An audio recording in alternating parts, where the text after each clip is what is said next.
The rumble of motorcycles broke the stillness of the countryside road as a group of bikers rolled into a small, forgotten village. Dust rose behind them like a trail of memories lost to time. The men were loud, dressed in leather jackets and tattoos, symbols of a life lived on the edge.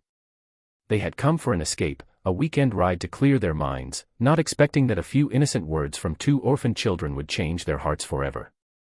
As they stopped near a tiny, run-down shop at the corner of the road, the air smelled of dry earth and simplicity. The shop was barely standing, its roof patched with rusted metal, and its shelves half empty. A boy of about 10 and a little girl no older than 6 were inside, quietly stacking milk packets. Their faces were thin, their clothes faded, but their eyes carried something no one could ignore: hope. The leader of the biker group, a tall man named Raza, took off his helmet and called out, "Hey, kid, do you sell cold drinks here?" The boy nodded eagerly. "Yes, uncle. But the fridge is broken, the drinks are warm." The bikers laughed softly, amused but not cruelly. "That's okay," Raza said, walking over. "Bring a few bottles anyway." The boy rushed to get the drinks, while the little girl shyly peeked from behind the counter. She was holding a small notebook, its cover torn, its pages filled with scribbles. The bikers noticed her but didn't think much of it. When Raza handed the boy a few bills, the boy looked down at them for a moment before quietly saying, "Uncle, can you please also buy 1 packet of milk?" Raza tilted his head. "Milk? For you?" The boy hesitated, then said softly, "It's for our little sister, she's only 2 years old. We don't have money for milk right now." The bikers went silent. One of them frowned and asked, "Where are your parents, kid?" The little girl stepped forward then, her voice trembling but clear. "Our parents went to heaven last year," she said. "Papa worked in the city, and Mama got sick. After that, nobody came back." Even the wind seemed to pause. The bikers stood there, unsure what to say. Raza crouched down and asked gently, "Then who takes care of you now?" The boy straightened his back, as if trying to seem older than he was. "We take care of each other," he said. "I sell things in this shop. It used to belong to Papa." His small hands gripped the counter tightly. The little girl clung to his shirt, hiding her face. Raza swallowed hard. "All right," he said, forcing a smile. "Add the milk too, okay?" The boy nodded and quickly placed a milk packet on the counter. As Raza reached for his wallet, the boy suddenly opened the notebook his sister had been holding. Inside were messy, innocent words written in pencil. "Uncle, please write your name here. When we grow up, we'll return your money for the milk." The words hit the bikers like a punch to the heart. For a long moment, no one spoke. One of the men wiped his eyes, pretending to adjust his sunglasses. Another turned away, his jaw tightening.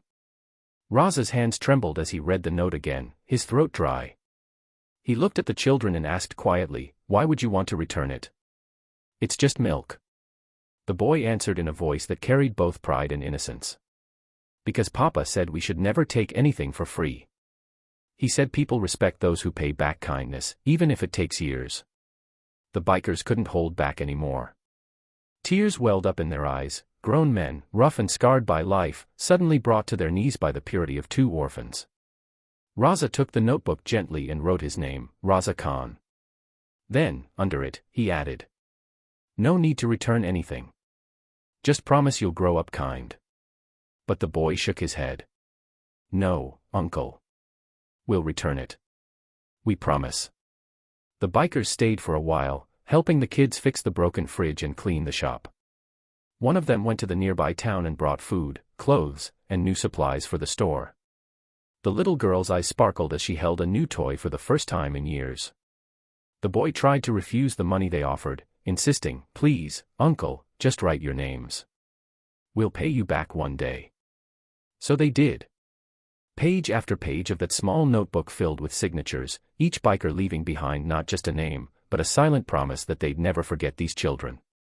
Before leaving, Raza knelt beside the boy again and said, "Listen, little man. You're already paying us back. You reminded us what real strength looks like."